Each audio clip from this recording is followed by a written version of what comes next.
Salam alaikum. Alors dans la vidéo précédente du chapitre 2, on a parlé du tableau périodique des éléments. On a vu les idées de base sur lesquelles le tableau périodique a été établi. Alors je vous rappelle une chose très importante, c'est que les propriétés physico-chimiques des éléments sont dictées essentiellement par la structure électronique de la couche supérieure, dite aussi de valence. Voilà. Alors aujourd'hui, on va passer en revue les éléments, tous les éléments du tableau périodique, et on va voir leurs propriétés selon lesquelles on va les regrouper en des classes qui ont des propriétés physico-chimiques communes. Et on commence par ce qu'on appelle les métaux alcalins, de l'arabe al-kali. Alors, ce sont les éléments de la première colonne, voilà, à l'exception de l'hydrogène, voilà. Ce sont les éléments, le lithium, le sodium, jusqu'à le francium. Alors je vous donne ici le nom en anglais, le symbole, le Z, le A correspondant et la structure électronique. Alors ici le lithium a la structure électronique de l'hélium, plus la deuxième période de S1, c'est-à-dire la sous-couche S1 avec un seul électron.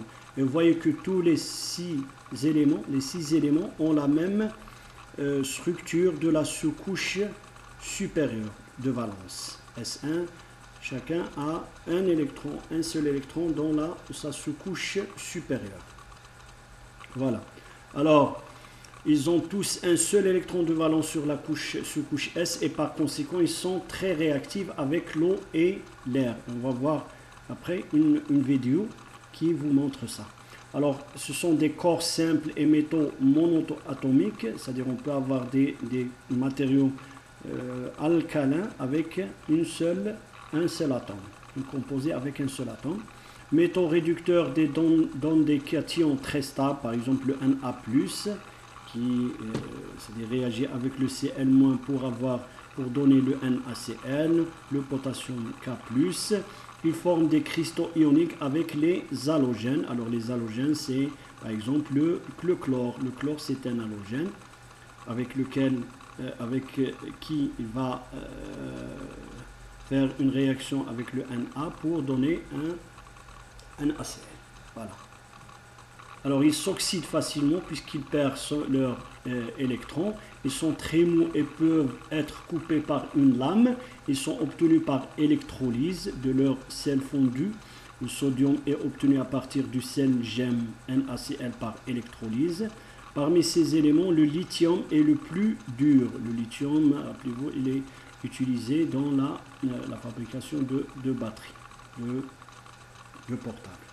Il existe souvent sous forme d'ions monochargés car leur énergie de première ionisation est très faible, c'est-à-dire il est facile d'arracher leurs électrons, et de ce fait leurs composés sont ioniques. Alors je vous recommande ces deux sites, paytable.com et webelement.com, pour avoir plus de détails sur chaque élément sur le tableau périodique. Alors je vous invite à voir cette vidéo sur les métaux alcalins.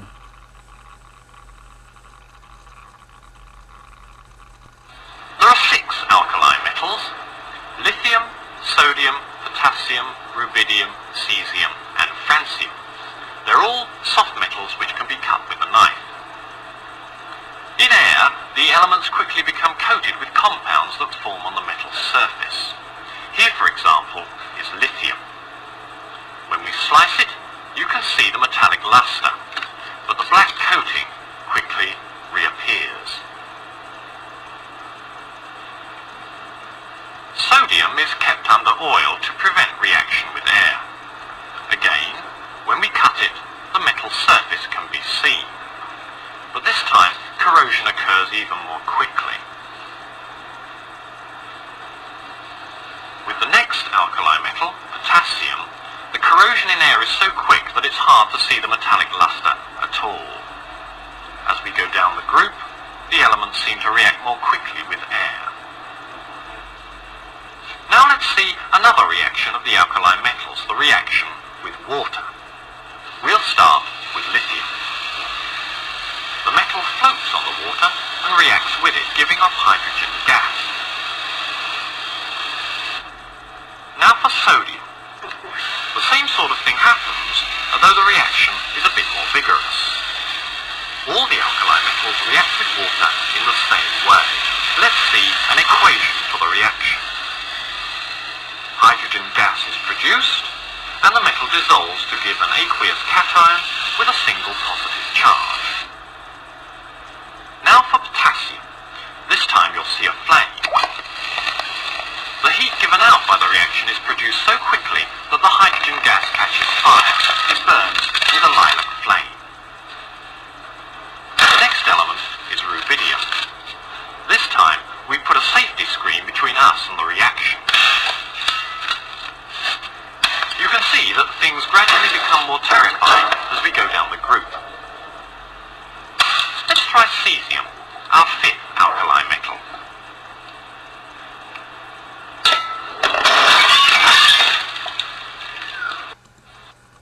Voilà. Alors, maintenant on passe à une classe appelée métaux alcalino-terreux. Alors les éléments ce sont les éléments de la deuxième colonne. On a le beryllium, le magnésium, le calcium, le strontium, le barium et le radium. Ils ont tous 2 électrons dans la couche S. Voilà, elle est complète. Voilà, vous pouvez voir les éléments de la deuxième colonne, le beryllium, le magnésium, le calcium, le strontium, le barium et le radium. Alors, ces éléments, bien sûr, ce sont des éléments de la deuxième colonne. Ils ont 2 électrons de valence sur la sous-couche S, corps simple et métaux monoatomiques. Voilà. Métaux réducteurs qui donnent des cations très stables, Ca+2, et le Mg+2 sont des composés ioniques calcaires. Voilà. Ils ont une bonne réactivité et peuvent former des oxydes avec l'oxygène. Métaux réducteurs, composés ioniques calcaires. Leurs terres non anciennes des oxydes sont basiques, c'est-à-dire alcaliques. Voilà. Maintenant, on passe à la 17e colonne. Alors, les éléments de la 17e colonne, le fluor, le chlore, le brome, le iode, l'astate, on les appelle les halogènes. Voilà. Avec la même structure électronique de leur couche supérieure. On a S2 et P5. Voilà. Bien sûr, les éléments, par exemple l'astate a des couches D10 complètes et F14. Mais ce sont les sous-couches de la couche 5 et la couche 4. Alors que pour l'astate, on s'intéresse à la couche supérieure, c'est-à-dire à la couche supérieure, c'est la couche 6. Voilà. Alors, ces éléments, bien sûr, c'est la colonne 17. Ils ont une très bonne réactivité car très électronégative. D'ailleurs, le F, le fluor, c'est l'élément le plus électronégatif parmi les éléments chimiques. Oxydants très puissants dans des anions très faibles, stables. F-1, le Cl-, bien sûr, avec le Na+, forme le NaCN. Br- et le I-1, composés ioniques avec les éléments de la première et deuxième colonne. Des formes des liaisons covalentes. On va voir c'est quoi une liaison covalente.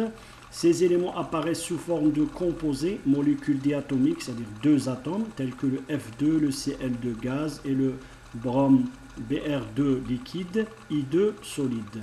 Alors, vous pouvez voir ici que on a mis le Br en rouge et ça vous indique qu'il est liquide à température ambiante, c'est-à-dire 25 degrés. Alors que l'iode, l'astate sont des éléments solides. Pour le F, le Cl sont des gaz à température ambiante. Alors, maintenant, on passe à une autre classe qu'on appelle les métalloïdes ou les semi-conducteurs. Bien sûr, on a le bore, le silicium, le germanium, l'arsenic, l'antimoine, la tellure, voilà. Mais vous pouvez voir que n'ont pas la même structure électronique de leur couche supérieure. Vous avez le 2s2, 2p1, alors que ici, par exemple, pour l'antimoine, on a 5s2, 5p3.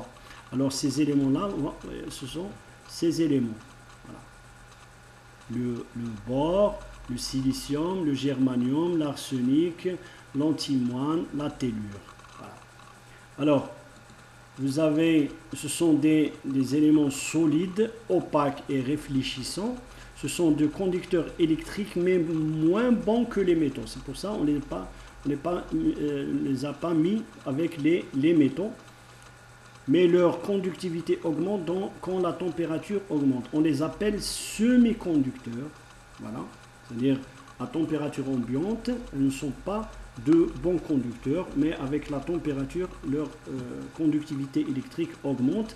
Mais aussi, on peut augmenter leur température par le dopage, c'est-à-dire ajouter d'autres éléments. Par exemple, le silicium, on rajoute du phosphore ou du bore pour qu'il devienne plus conducteur. Voilà. Maintenant, il y en a d'autres métaux, mais moins conducteurs, comme l'aluminium, le gallium, l'indium, l'étain, le thallium, le plomb, le bismuth et le polonium. Alors, vous voyez qu'ils n'ont pas la même structure électronique de leur couche supérieure. Voilà. Alors, on a l'aluminium, le gallium, l'indium, l'étain, le thallium, le plomb et le bismuth. Alors, vous voyez que ce sont des métaux, mais moins conducteurs que les métaux. Voilà, par exemple les métaux de transition. Alors d'ailleurs, vous avez l'aluminium qui est un conducteur, mais sa conducticité électrique est inférieure à celle du cuivre, mais quand même, on l'utilise pour, par exemple, le transport de l'électricité, parce qu'il est moins coûteux que le cuivre. Voilà. Alors, ils sont moins conducteurs que les métaux de transition. Voilà. Vous avez cette partie du tableau. AN, GA, indium, étain, le plomb, le bismuth. Voilà. Alors, on passe maintenant au gaz noble. Alors, les gaz nobles ce sont l'hélium, le néon, l'argon, le krypton, le xénon et le radon. Ce sont les éléments sur la 18e colonne. Voilà. Ce sont les gaz, ce qu'on appelle les gaz rares ou les gaz nobles. Voilà. Ils ont tous la structure électronique de la couche supérieure remplie. Voilà. Elle est complète. C'est pour ça qu'ils sont moins réactifs que les autres éléments. Voilà, ils ont la couche de valence totalement remplie. Ils ne sont pas du tout réactifs ou plus ou moins réactifs et très stables. Ils sont utilisés entre autres pour l'éclairage dans les tubes, ce que vous voyez au quotidien. Chimiquement inertes, existent sous forme atomique, c'est-à-dire on a des gaz avec des atomes, un seul atome. Voilà, c'est-à-dire une molécule avec un seul atome. Pour les plus gros, liaisons possibles avec les halogènes. Alors ce sont des liaisons très faibles, ce qu'on appelle les liaisons dipolaires ou de Van der Waals. Les seuls éléments sous forme atomique dans les conditions normales. Voilà, ce sont les gaz rares ou les gaz nobles. Voilà. Alors, on passe à ce qu'on appelle les non-métaux, c'est-à-dire les métaux, c'est-à-dire qui sont des isolants, faible conductivité électrique. Alors, on a l'hydrogène, voilà, rappelez-vous, on a l'hydrogène. C'est pas un métal alcalin, mais c'est un non-métal, avec le C, le N, le O, c'est-à-dire l'azote, l'oxygène, le phosphore, le soufre et le sélénium. Ce sont des non-métaux. Voilà. On peut se rappeler bien sûr par la formule Schnorr-Psi. Ce sont des éléments qui composent la matière vivante, le carbone bien sûr, et l'élément essentiel du corps humain. L'azote est un élément essentiel pour les aminoacides.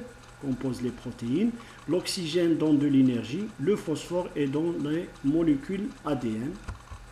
Alors les non-métaux ont tendance à capter les électrons supplémentaires dans les réactions chimiques pour atteindre la configuration électronique du gaz rare qui les suit, voilà, de leur période. Ils contiennent deux familles importantes, les halogènes, la colonne 17 qu'on vient de voir, et les chalcogènes. Voilà, les chalcogènes, ce sont les éléments de la 16e colonne, l'oxygène, le soufre, le sélénium, voilà. Et bien sûr la tellure. Et les chalcogènes apparaissent dans la nature sous forme élémentaire et sous forme de composés. L'oxygène, un chalcogène, est l'élément le plus abondant de la croûte terrestre à 50% et constitue 23% de la masse atmosphérique. Alors il y a aussi les cristallogènes, englobent les éléments de la 14e colonne. C'est le carbone, le silicium, le germanium, c'est-à-dire ils se forment en cristaux. Rappelez-vous, le carbone, c'est l'élément élémentaire du diamant et du graphite. Le silicium, c'est-à-dire il entre dans la fabrication, par exemple, des panneaux photovoltaïques, le germanium, voilà, ce sont des semi-conducteurs SI, les fameux semi-conducteurs, le silicium et le germanium. Alors, le carbone apparaît dans la nature sous forme élémentaire et sous forme de composé. Le silicium seulement sous forme de composé, c'est-à-dire qu'on ne peut pas avoir du silicium pur dans la nature. On peut l'avoir sous forme d'oxyde, SiO2 par exemple, et on le traite après pour extraire du silicium pur. Voilà. Alors, je vais vous montrer ici une petite vidéo sur le carbone. Carbon is Voilà. a fantastically important element. Alors, juste parce que c'était un professeur de chimie qui passe en revue tout, il a une chaîne sur YouTube et il passe en revue tous les éléments chimiques du tableau périodique. C'est à l'université de Nottingham en Angleterre. There are probably far more molecules that contain carbon than any other element. Voilà, c'est l'University of Nottingham. Voilà. The reason why you can get so many carbon compounds is that carbon atoms form chains very, very easily, sometimes millions of atoms long. If you just have atoms that will form one or two bonds, if you want, so you can go really long. So carbon, it's around us everywhere. We're all carbon. There's lots of carbon in us. Go home. Without carbon, we couldn't exist. You're carbon, I'm carbon. We have bones made out of calcium, but the important parts, our brains, contain largely carbon. They contain nitrogen and oxygen and hydrogen as well, but carbon's the key. Carbon is one of the very few elements that has given rise to a whole area of chemistry. Organic chemistry, the chemistry of carbon compounds, is almost... Alors, je vous recommande de voir les autres vidéos, c'est-à-dire les vidéos où il parle de tous les éléments du tableau périodique. Voilà. Alors maintenant, il y a une règle appelée règle de Sanderson qui nous permet de faire la différence entre un métal et un non-métal. Alors, soit un élément dans la configuration électronique de la couche de valence, c'est-à-dire la couche supérieure, et NSX, NPY. Alors N c'est la période, S c'est la sous-couche S, P c'est la sous-couche P, X c'est le nombre d'électrons dans la sous-couche S, Y le nombre d'électrons dans la sous-couche P. Alors il s'agit d'un métal si X plus 1 est inférieur à N. Il s'agit d'un semi-métal, un métalloïde si X plus 1 est supérieur ou égal à N et inférieur ou égal à N plus 1. Il s'agit d'un non-métal si X plus Y est strictement supérieur à N plus 1. Voilà. Alors en général, les métaux apparaissent dans la nature sous forme cationique, les non-métaux sous forme anionique. Ils sont mâts, de couleurs variées, certains sont gazeux, c'est-à-dire les non-métaux, Ils sont, c'est-à-dire la propriété importante, c'est qu'ils sont isolants électriquement et thermiquement, non malléables, ils sont fragiles, cassants. Typiquement, ils sont solides, liquides et gazeux, et leur point de fusion est peu élevé, c'est-à-dire la température de passage d'un solide vers un liquide. Voilà. Alors ici un tableau qui vous permet de voir les métaux et les non-métaux. Alors on passe maintenant à ce qu'on appelle les métaux de transition, transition metals. Alors pourquoi on les appelle métal de transition? Parce que tout simplement c'est le passage ou la transition entre les métaux alcalins, les métaux alcalino-terreux et les autres éléments non métaux. Voilà. Alors ce sont les éléments de la colonne 3 jusqu'à la colonne 12. Voilà. Par exemple, ça commence ici par le scandium et ça se termine ici par le zinc. La colonne 12. Alors, ce sont là les éléments appelés métaux de transition. Vous voyez le fer, le cobalt, le nickel, le cuivre. Voilà. Alors des éléments qui possèdent une sous-couche D ou F incomplète. Voilà. Ils ont les sous-couches D et F incomplètes. Corps simple, ce sont des métaux. Moins réducteurs. C'est-à-dire on peut avoir un cristal en cuivre avec un seul atome. Moins réducteur que les métaux alcalins et alcalino-terreux.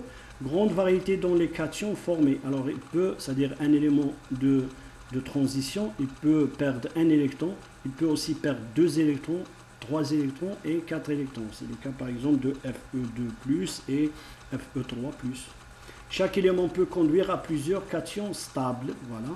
Il forme de nombreux complexes souvent colorés et paramagnétiques. Alors c'est quoi paramagnétique? Ça a une relation avec le magnétisme. Un matériau paramagnétique, c'est-à-dire s'il est soumis à un champ magnétique, il est sensible à ce champ magnétique, il devient magnétique. Mais une fois le champ magnétique cesse, le matériau revient à sa nature initiale. Voilà.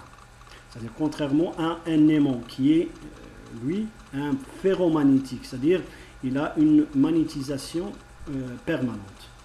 Les minéraux ont été utilisés pour créer les couleurs dès la préhistoire. Voilà, ils forment les minéraux. Les métaux ont tendance à perdre des électrons dans des réactions chimiques pour atteindre la configuration électronique du gaz rare qui les précède. Voilà, ils vont perdre. Ils reviennent à la période précédente.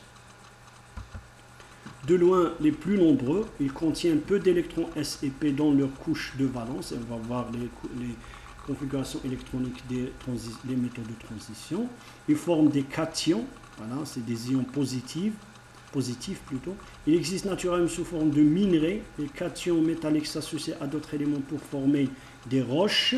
La couleur des complexes des éléments D est expliquée par des transitions électroniques entre couches D, entre niveaux énergétiques. Voilà, c'est de la mécanique quantique qui nous dit ça.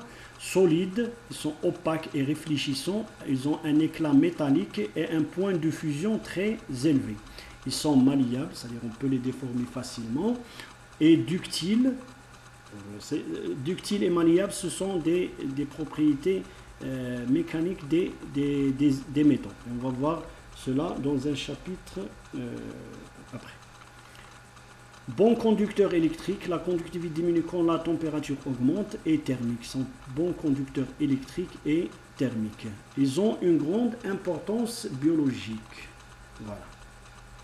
Alors, on va passer en revue tous les éléments de transition et on commence par la période n égale à 4 parce qu'il n'y en a pas dans la période n égale à 3, 2 et 1. Alors, vous avez le scandium, la titane, voilà, jusqu'à le zinc, en passant par le cuivre, le nickel, le cobalt, le fer. Alors, le fer, le cobalt, le nickel ont une des propriétés magnétiques importantes.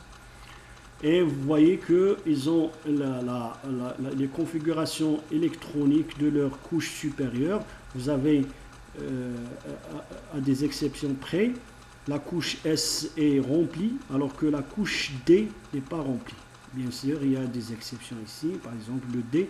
Alors le D peut contenir juste jusqu'à 10 électrons. Alors, pour le zinc, la sous-couche D est remplie. Voilà. Alors, vous pouvez les voir sur le tableau. Voilà, du scandium vers le zinc, du Z égale à 21 au Z égale à 30, avec le fer égal à 26, le cuivre 29. Alors, on passe maintenant à la cinquième période, c'est-à-dire la cinquième ligne, et on commence par l'yttrium, voilà, avec la configuration, jusqu'au cadmium, en passant par l'argent, le molybdène, le rhodium. Alors le cadmium est un élément très toxique. Alors, vous voyez sur la structure électronique, vous avez plus ou moins la sous-couche D, elle est incomplète, avec des exceptions. Il y a aussi le S qui est incomplète. Bien sûr, on peut expliquer ça, mais ça sort du cadre de notre cours. Voilà. Alors, c'est la cinquième. On passe par exemple à la sixième, la période 6, et on a le hafnium jusqu'au mercure, en passant par l'or, le platine, voilà, l'iridium, le rhénium, le tungstène, voilà. Avec, vous voyez ici que la couche supérieure 6, elle est complète, alors que la couche 5, c'est-à-dire la sous-couche D dans la couche 5, elle est incomplète, alors que la couche F dans la sous-couche F dans la couche 4 sont complètes. F peut contenir jusqu'à 14 électrons. Voilà. Alors, vous pouvez voir la chose ici. On commence par le hafnium et jusqu'au mercure. Alors, vous voyez que le mercure est à l'état liquide à température ambiante. Voilà. Le mercure, Hg. Alors, on passe à la période n égale à 7. On commence par le rutherfordium. Alors, le rutherfordium, c'est en hommage au grand expérimentaliste Rutherford. Voilà. Et en terminant par le copernicium, voilà, en passant par le borium, en hommage au grand physicien, c'est-à-dire l'un des pères de la mécanique quantique, Bohr. Le dubnium, je pense que c'est en hommage à une ville en Irlande qui abrite un réacteur nucléaire, je pense. Voilà. Alors, voilà, on passe de rutherfordium vers le UUK. Alors, le UU114, le unubium. Alors, j'ai déjà donné la signification de ces symboles. Voilà. Alors, je pense que j'ai j'ai un tableau qui donne. Voilà,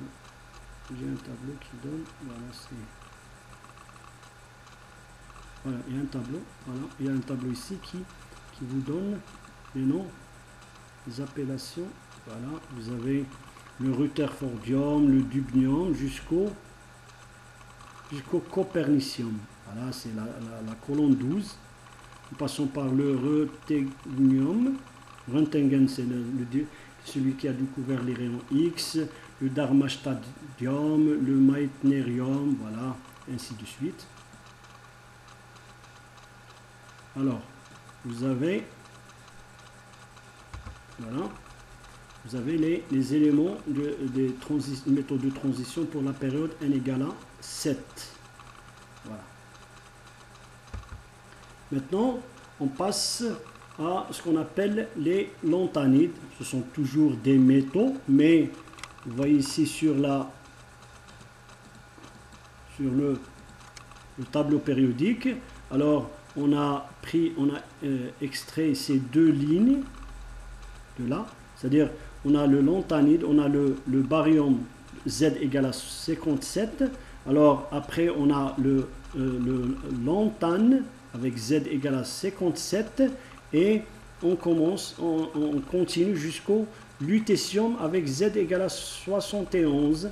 Maintenant ici, on finit par on finit cette ligne et on passe au hafnium 72. Voilà, 73, 74, voilà. De même pour les axes qu'on appelle les actinides, et bien l'actinide c'est l'actinium a un Z égale à 89, voilà, après vient après le radium.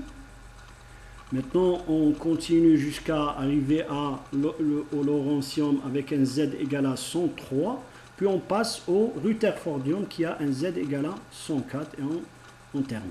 Voilà. Alors ce sont là deux familles de métaux, mais avec des propriétés un peu différentes. Alors les lanthanides sont une famille du tableau périodique comprenant les 15 éléments allant du lanthane, voilà, au 57, au lutetium numéro 71, avec le scandium et l'yttrium. Ces éléments font partie des terres rares, bien que le scandium et l'yttrium ne font pas partie de cette ligne, mais ils ont les mêmes propriétés. Ces éléments font partie de ce qu'on appelle les terres rares. Ils tirent leur nom du lanthane, premier de la famille, en raison de leurs propriétés chimiques très semblables à ceux derniers, du moins pour les plus légers d'entre eux. Voilà, les lanthanes. On va voir les propriétés de ces éléments sur cette ligne. Voilà. Alors ce sont des métaux brillants avec un éclat argenté qui ternit rapidement lorsqu'ils sont exposés à l'air libre. Leur température de fusion, alors la température de fusion bien sûr c'est le passage d'un solide vers un état liquide, et leur température d'ébullition c'est le passage d'un état liquide vers un état gazeux, sont plus élevés que la plupart des métaux, hormis les métaux de transition. Les lanthanides sont paramagnétiques, je viens de dire c'est quoi un matériau paramagnétique, à l'exception du lanthane, de l'ytterbium et du lutécium qui n'ont pas d'électrons célibataires. Alors, c'est là où réside le fait qu'un matériau est paramagnétique ou ferromagnétique, c'est qu'il a dans sa couche supérieure un électron célibataire. Alors un électron célibataire, c'est-à-dire il a un moment magnétique, et si on applique un champ magnétique, il va être sensible à ce champ magnétique, et même sans application du champ magnétique, il peut donner un effet magnétique permanent au matériau. Voilà. Cela se traduit par une susceptibilité magnétique, c'est-à-dire la sensibilité à un champ magnétique élevé pour ces éléments. Voilà. Alors vous pouvez voir parmi ces éléments, il y a ce qu'on appelle le néodyme. Alors il fait un alliage avec d'autres éléments pour donner des aimants très très forts à base de néodyme. Voilà. Alors vous avez les éléments, je donne ici la liste des éléments des lanthanides. Il y a le lanthane, bien sûr avec la structure, et vous pouvez voir qu'ils n'ont pas la même structure puisqu'il existe sur plusieurs colonnes. Voilà. Vous pouvez voir que la sous-couche S de la dernière, c'est-à-dire de la dernière couche, sont toutes remplies. Et on a les F, les sous-couches F qui sont qui n'ont pas totalement rempli, qui ne sont pas totalement remplis. Voilà. Alors vous avez le cérium, le samarium, l'erbium, le lutécium. Voilà. Ce sont les métaux appelés lanthanides. Maintenant on passe à la dernière famille, c'est les actinides. Ce sont les actinides. Alors les actinides, bien sûr, je le rappelle, c'est cette famille d'éléments, voilà, qui vont de Z égale à 89 à Z égale à 103 sur la dernière période, la 7e période. Voilà. Ce sont bien sûr des métaux de transition, mais avec des propriétés communes. Alors les actinides sont une famille du tableau périodique comprenant les 15 éléments chimiques allant de l'actinium de Z égale à 89 au lawrencium Z égale à 103.